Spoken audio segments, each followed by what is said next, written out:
Pakistan military academy Kakul 14 अप्रैल को PMA में मुल्क की मुख्तलिफ अतराफ से जोक दर जोक मुंतखब शुदा लड़के कैडेट्स एक बड़े हाल नुमा कमरे में जमा होते जा रहे थे। हर नए आने वाले से एक अफसर पूरी तफसीलात लेता और कागजी कार्रवाई पूरी करता। जब काफ़ी तादाद इकट्ठी हो गई तो वो हर एक का नाम पुकारता और उसे एक नंबर बताता। मेरी बारी आई तो उसने कहा, मकबूल अहमद 2561। मेरा नंबर पिछले इम्तिहानों में 5261 चला आ रहा था, इसलिए फौरन बोला, नो सर, इट इज़ 5261। उसने मुझे घूर कर देखा और कहा, you duffer goof, I am giving you your new gentleman cadet number. बुद्धू, बेवकूफ़, मैं तुम्हें तुम्हारा नया GC नंबर दे रहा हूँ। अजीब इत्तफाक था कि मेरे नंबरों में सिर्फ हिंसों की तरतीब बदल दी गई थी, फिर हमें अपने कमरों में भेज दिया गया। मेरा 5वां वार कोर्स और तारक कंपनी था। कमरा कुशादा और आरामदेह था। एक कमरा 2 कैडेट्स के लिए था। मेरा दूसरा रूममेट असलम अखवानी पहले से ही वहां मौजूद था। सामने वाली दीवार तकरीबन पूरी शफाफ शीशे की थी। पर्दा सिरकाया तो सामने बहुत ही खूबसूरत नजारा था। अपनी किस्मत पर नाज होने लगा। अभी असलम से अलैक सलैकी की थी और सुकून के चंद लम्हे बमुश्किल मुयस्सर आए थे कि 2 सीनियर्स कमरे में आन धमके। हमने मदारी के फर्माबरदार बंदर की तरह उनका हर हुक्म माना। मुझ पर उस रोज इंकशाफ हुआ कि बंदरों की तमाम तर खसूसियात मुझ में बदरजा उत्तम मौजूद हैं। मैं तो काफ़ी स्मार्ट था, इसलिए हर इम्तिहान से गुजर गया। असलम भारी भरकम 6 फुटा भालू था। वो जब उछलता तो उसके सीने पर बने चर्बी के लोथड़े उसकी ठोड़ी को छूने के लिए बेताब नजर आते। उसका मोटापा मेरे लिए एक अजीम नेमत साबित हुआ। मुझसे थोड़ी बहुत उछल कूद करवाने के बाद असलम की पहली मुजस्समे हरकत को देखकर वो हंसी से लोटपोट हो गए और उनकी तमाम तर तवज्जो मुझसे हटकर असलम पर मरकूज हो गई। फिर असलम से उन्होंने वर्जिश के तमाम पैंतरे बदलवाए। यूं लगता था जैसे आज उन्होंने असलम की तमाम चर्बी पिघलाने का मुसम्मम इरादा कर लिया है। वो कमरे से गए तो हमारी जान में जान आई। अगले रोज इतवार के दिन सर मुंडाई की रस्म थी। हमारी अकड़ फूंक कुछ दिन पहले निकल गई थी। सर मुंडाने के बाद आईने में जब अंडे से ताज़ा ताज़ा निकले हुए तोते के बच्चे जैसी मंडी नजर आई तो रही सी कसर भी पूरी हो गई। पेशानी पर आए खूबसूरत बाल जिन्हें हम झटका देकर पीछे किया करते थे, हजाम के फर्श पर पड़े हमारा मुंह चिढ़ा रहे थे। हजाम की दुकान से निकलकर अपनी बिल्डिंग की तरफ 2 गाम चले ही थे कि फिर सीनियर्स के हत्थे चढ़ गए। अंग्रेजी में कहने लगे, बेवकूफ़ो, तुम्हें सर मुंडाने के बाद भी इतनी अकल नहीं आई कि PMA रोड पर जूनियर्स कैसे चलते हैं।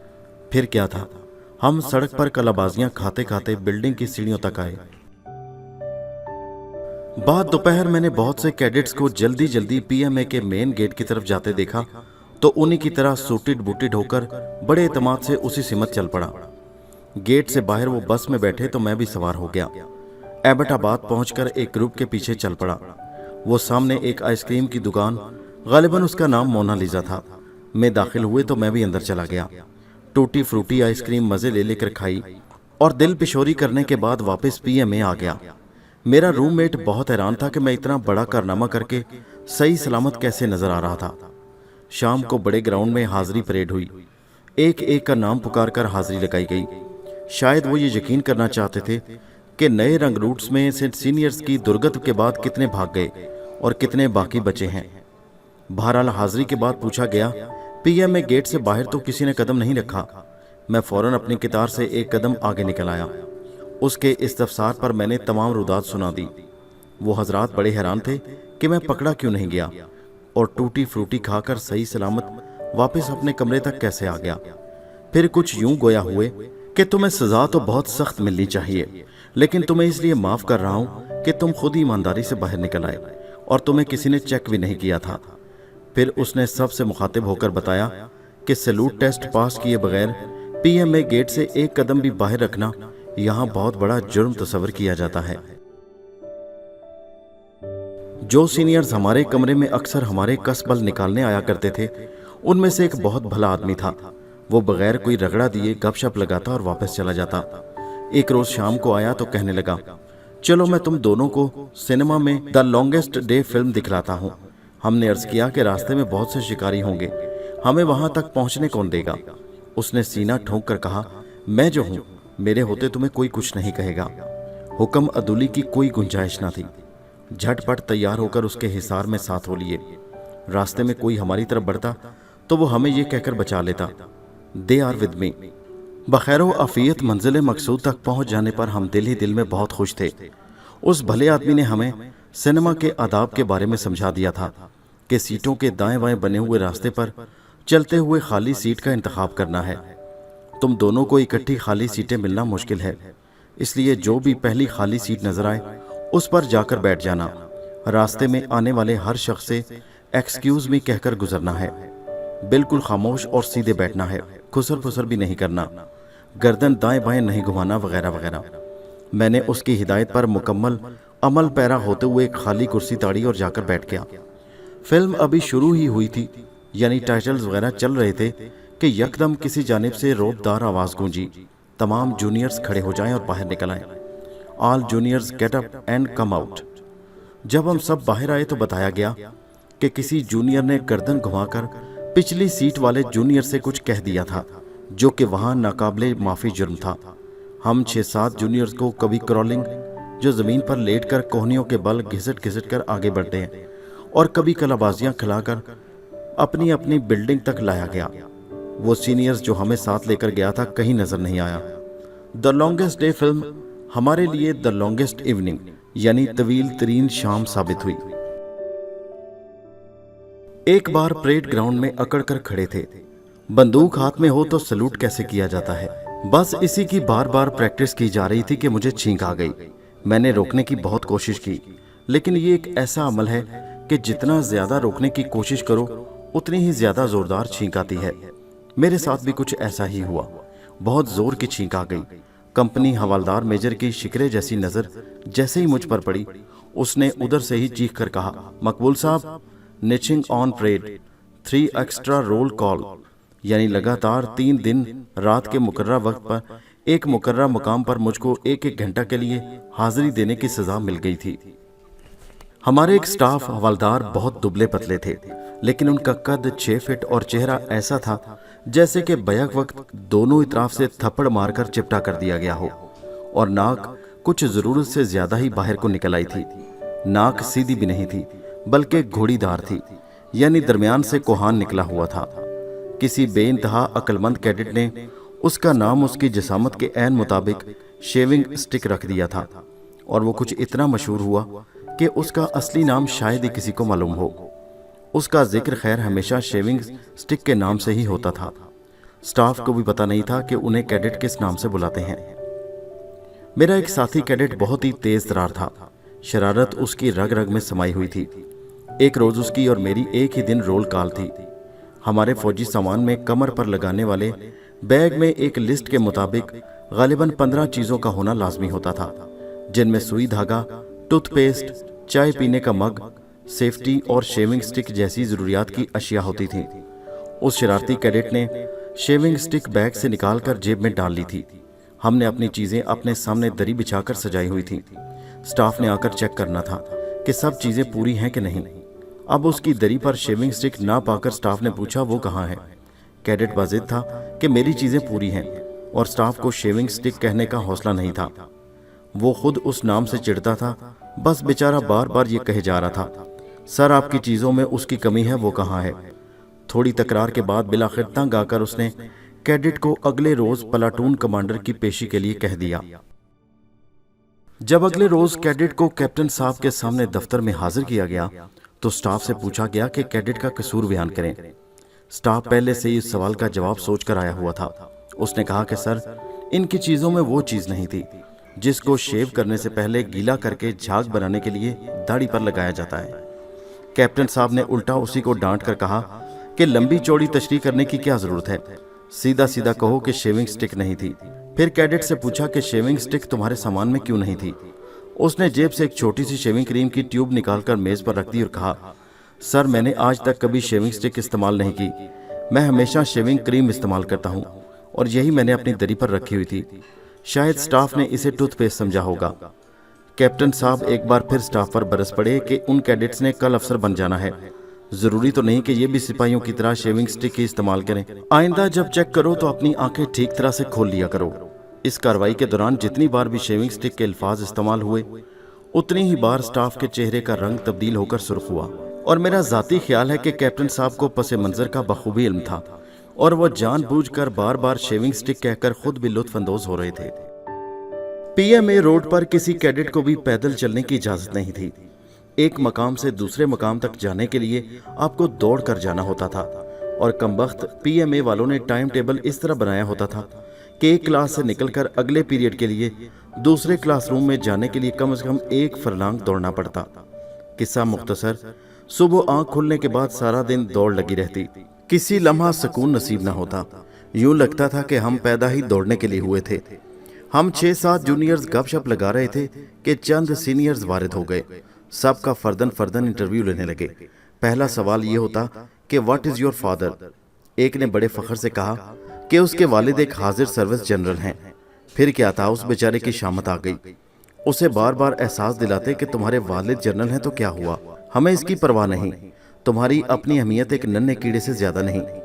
असल में उन्होंने उसकी शान में जो जो अल्फाज इस्तेमाल किए थे वो सब गैर पार्लिमानी थे और उनको यहाँ दूध में धोकर भी ज़ब्त तहरीर में नहीं लाया जा सकता। उन्होंने कमाल महारत से मिनटों में जनरल के बेटे की सारी अकड़फों ऐसे निकाल दी थी जैसे गुब्बारे में से हवा निकाल दी जाती है।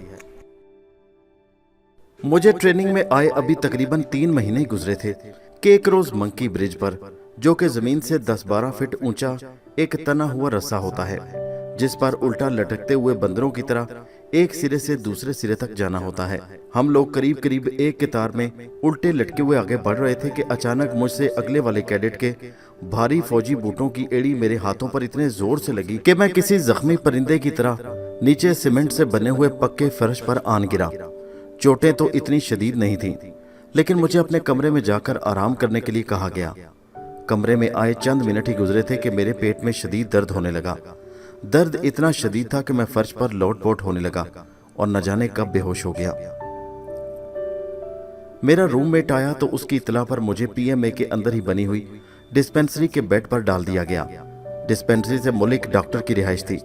मुझे उसने दर्द कुछ दवा दी और अपने घर चला गया। मेरे सिरहाने घंटी का बटन था। जैसे ही डॉक्टर घर जाता, मैं नाकाबिले बर्दाश्त दर्द की वजह से घंटी के बटन पर हाथ रख देता और उस वक्त तक जोरों शोर से घंटी बजाता रहता जब तक डॉक्टर हाजिर न हो जाता। रात को तकरीबन 12 बजे तक यही कुछ होता रहा। बिलाखिर तंग आकर डॉक्टर ने एम्बुलेंस वाले से कहा कि इसे सीएमएच एबटाबाद इमरजेंसी में छोड़ आओ। इमरजेंसी के डॉक्टर ने जैसे ही मेरी हालत देखी, मुझे ऑपरेशन थिएटर पहुंचा दिया और फौरी तौर पर मेरा ऑपरेशन कर दिया गया। अगले रोज सुबह सर्जन वार्ड में आया तो उसने बताया कि मकबूल, तुम बहुत खुशकिस्मत हो कि तुम्हारी जान बच गई। अगर 1 घंटा मजीद ताखीर हो जाती तो तुम्हारा बचना नामुमकिन था। तुम्हारे मैदे में अल्सर था जो गिरने की वजह से फट गया था और तुम्हारे पूरे पेट में जहर फैल चुका था। यूं समझो कि मैंने तुम्हारी आंतें वगैरह एक बाल्टी में डालकर धोई हैं और पानी वाले पाइप से तुम्हारे पेट को अंदर से धोया है और साथ ही तुम्हारे आधे से ज्यादा मैदा को काट देना पड़ा है। तुम्हारा मैदा अब इतना छोटा हो गया है कि तुम्हारी खुराक बहुत कम हो जाएगी और तुम्हें थोड़े थोड़े वक्फे से बार बार भूख लगा करेगी। बहरहाल जब मेरी हालत कुछ संभल गई और पेट के टांके खोल दिए गए तो मुझे 1 माह की सिक लीव यानी बीमारी की छुट्टी देकर घर भेज दिया गया। मेरे पेट का जख्म अभी हरा था और ऊपर पीली दवा वाली पट्टी मौजूद थी। बहावरपुर अपने घर आकर मैंने बड़े भाई अब्दुल रऊफ को राजदार बना लिया। मैं नहीं चाहता था कि मेरी हालत का माँ को पता चले और वो परेशान हो। कुछ दिन तो बात राज में रही। फिर एक दिन मेरी माँ धोने वाले कपड़ों में से मेरी बनियान हाथ में ले आई और पूछा कि बनियान पर पीली दवा का निशान क्यों है। वो बजिद थी कि मुझे अपना पेट दिखाओ। कोई उज़्र कबूल ना हुआ तो मुझे तमाम बात बताना पड़ी। बहुत दिन गुजरने के बाद भी पेट के जख्म का कुछ हिस्सा ठीक होने में नहीं आ रहा था और छुट्टियां खत्म होने बस थोड़े ही दिन रह गए थे। मैं बहावलपुर सीएमएच चला गया। उन्होंने अब पट्टी करने के लिए बगौर मुआयना किया तो इंकशाफ हुआ कि एबटाबाद में जिस डिस्पेंसर ने टांके निकाले थे उसकी लापरवाही से उसने एक टांके का धागा अंदर ही छोड़ दिया था, जो जख्म खराब हो जाने की वजह से अंदर ही अंदर गहराई में चला गया था। लिहाजा दोबारा एक छोटा कट लगाकर धागा बाहर निकालना पड़ा। मैं दोबारा पीएमए पहुंचा तो मेरा जख्म उस वक्त भी पूरी तरह ठीक नहीं हुआ था, लेकिन मैंने सबको यही कहा कि मैं बिल्कुल फिट हूं।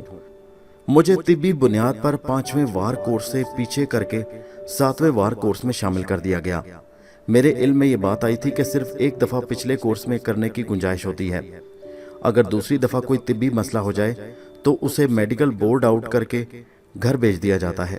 मैं इस किस्म का कोई खतरा मोल लेने को तैयार नहीं था, इसलिए मैंने किसी को पेट के कच्चे जख्म की हवा तक लगने न दी। मैं वॉशरूम में छुपकर खुद ही पट्टी तब्दील करता। रोज़ाना पीटी, परेड वगैरह के बाद जख्म में से खून रिसने लगता, इसलिए मुझे पट्टी भी रोज़ाना तब्दील करनी पड़ती। बहावलपुर से आते वक्त मैं बहुत सारी पट्टियाँ और दवाई साथ ले आया था। मैं अगर चाहता तो मेडिकल बुनियाद पर मेरी पीटी, परेड वगैरह माफ़ हो सकती थी, लेकिन ख़तरा ये था कि वो तिब्बी बुनियादों पर मुझे अनफिट करके घर भेज देते और मेरे सारे ख्वाब चकनाचूर हो जाते। जब भी 2 मील या 9 मील की दौड़ लगाई जाती तो मैं हमेशा आखिरी नंबरों में होता। यही वजह थी कि जब आखिरी 9 मील की दौड़ हुई, जो कि हमारे फाइनल इम्तिहान का हिस्सा थी, तो दौड़ के इख्तितामी मकाम पर मेरे प्लाटून कमांडर कैप्टन इजाज ने मेरे हाथ में 64 नंबर की चिट पकड़ाई तो हैरानी से मुझे देखते ही कह उठे, मकबूल, क्या ये तुम हो? मुझे अपनी आंखों पर यकीन नहीं आ रहा कि 150 कैडेट्स में तुम 64वें नंबर पर कैसे आ गए हो। मैं तो तवक्को कर रहा था कि तुम सबसे आखिर में आओगे। सच पूछें तो मैं इम्तिहान के हर मरहला पर अपनी पूरी तवनाइयाँ सर्फ कर दिया करता था। मेरी पूरी जिंदगी का इन्हिसार सिर्फ इस इम्तिहान पर था। एक तरफ सारी उम्र की अफसरी थी और दूसरी तरफ नाकामी की सूरत में दोबारा हीरे के बजाय मैं निकम्मा, निखट्टू और आवारा कहलाया जाता। हमारी पासिंग आउट परेड में 1 महीना बाकी था। खबर मिली कि एकेडमी के नए कमांडिंग अफसर जनरल अबू बकर उस्मान मिठा ने चार्ज संभाल लिया है और तीसरे दिन पूरी बटालियन के सामने उनका तारुफ करवाया गया था, क्योंकि 1 रोज़ पहले जब वो फर्स्ट पाक बटालियन में पीएमए रोड पर शाम के वक्त चहलकदमी कर रहे थे तो सड़क के किनारे ग्राउंड में कैडेट्स क्रिकेट खेल रहे थे कि गेंद बाढ़ के ऊपर से होती हुई सड़क के उस पार चली गई। एक कैडेट ने ग्राउंड से ही जनरल मिठा को आवाज़ लगाई, बाबा जी ज़रा गेंद तो उठाकर अंदर फेंक दें। बाबा जी ने भी बिला तकल्लुफ गेंद उठाकर अंदर फेंक दी और अगले ही दिन पूरी बटालियन को जनरल साहब ने अपना तारुफ करवाते हुए कहा कि ब्लडी फूल्स, मुझे अच्छी तरह पहचान लो, मैं बाबा जी नहीं बल्कि तुम्हारा नया कमांडेंट हूँ। दरअसल बाबा जी कहने वाले कैडेट का भी कुछ ज्यादा कसूर नहीं था। वो शक्लो सूरत से हरगिज जनरल नजर नहीं आता था। चीनियों जैसी चपटी नाक, नाटा कद, बड़े बड़े कान और कानों पर लंबे लंबे बालों के गुच्छे, अजीब खौफनाक सी चीज थे ये जनरल साहब। हम लोगों की हैरानी की इंतहा न रही जब पता चला कि हजरत पाकिस्तान आर्मी के बेहतरीन कमांडो भी हैं। वो इंसान कम और छलावा ज्यादा थे। कोई पता नहीं चलता कि कब और कहां से अचानक उनका नजूल हो जाए। 9 मील की दौड़ के बाद हर कैडेट मंजिल पर पहुंचते ही कहीं टेक लगाकर बैठ जाता और उनके आराम करने पर कोई पाबंदी न होती। उस रोज भी चंद कैडेट्स के अलावा बाकी पूरी बटालियन पहुंच चुकी थी। पूरे ग्राउंड में जा बजा कोई लेटा हुआ था तो कोई बैठा अपनी थकन उतार रहा था कि अचानक उस अजीबुल खलकत चीज यानी कमांडेंट साहब की आवाज गूंजी। उसका तर्जमा कुछ यूं था, खड़े हो जाओ और तरतीब से कतारें बनाओ। फिर अफसरों को हुक्म दिया गया कि इन सब को आधा घंटा परेड कराओ और आइंदा हमेशा ऐसा ही किया जाएगा। सारा दिन भाग दौड़ में ही गुजरा करता था। तालीमी क्लासों में आखिरी पीरियड मिलिट्री हिस्ट्री यानी अस्करी तारीख का होता था। बाकी सारा दिन निहायत चाको चौबंद होकर क्लासों में बैठना पड़ता था, क्योंकि टीचर फौजी अफसर होते थे और उनकी एक एक कैडेट पर नजर होती थी। सिर्फ हिस्ट्री के पीरियड में बहुत सुकून से पूरी क्लास होती थी। एक सिविलियन बाबा जी आते, एक बड़ा सा नक्शा सामने दीवार पर लटकाते और उसकी तरफ मुंह करके एक लंबी स्टिक से नक्शे पर जाने कहां कहां इशारा करते और क्या क्या बोलते जाते। मैंने उनके एक फिक्रा पर भी ना तो कभी ध्यान दिया था और ना ही कभी समझ आया कि वो क्या पढ़ाता था। उसने शायद कसम खाई हुई थी कि क्लास में आकर नक्शे से नजर इधर उधर नहीं करनी और स्टूडेंट्स की तरफ तो बिल्कुल देखना ही नहीं। यकीन करें, बिलाशुबा तमाम क्लास सोई रहती थी, इसलिए उस पीरियड को कोई भी हिस्ट्री क्लास नहीं कहता था। उस पीरियड का नाम ही रेस्ट क्लास पड़ गया था। एक दिन उसी रेस्ट क्लास में सब आराम से मेजों पर सर रखे सो रहे थे कि एक खुली खिड़की से कमांडो जनरल ने कमांडो एक्शन करते हुए खिड़की फैलांगी और एक कैडेट के साथ वाली खाली कुर्सी पर बैठ गया। थोड़ी देर बाद साथ सोए हुए कैडेट के कान को छुआ तो उसने उसका हाथ झटकर आहिस्ता से कहा, यार तंग न कर, सोने दे। थोड़ी देर बाद उसने दोबारा कान को छेड़ दिया। अब की बार भी उसने दोबारा वही कहा, यार सोने क्यों नहीं देता। उसके बाद क्या हुआ ये मैं आप पर छोड़ता हूँ, کہ خود سوچیں کہ ہماری کلاس پر کیا قیامت نہیں ٹوٹی ہوگی۔ 18 دسمبر 1966 کو میرے کندھے پر ایک ایسا پھول سج چکا تھا جس نے مجھے زمین سے اٹھا کر آسمان پر پہنچا دیا تھا۔ میرے اندر کا حال کسی کو معلوم نہیں تھا کہ اپنے کندھوں پر یہ ننھے ننھے سے پھول سجانے کے لیے مجھے کن دردناک مراحل سے گزرنا پڑا تھا۔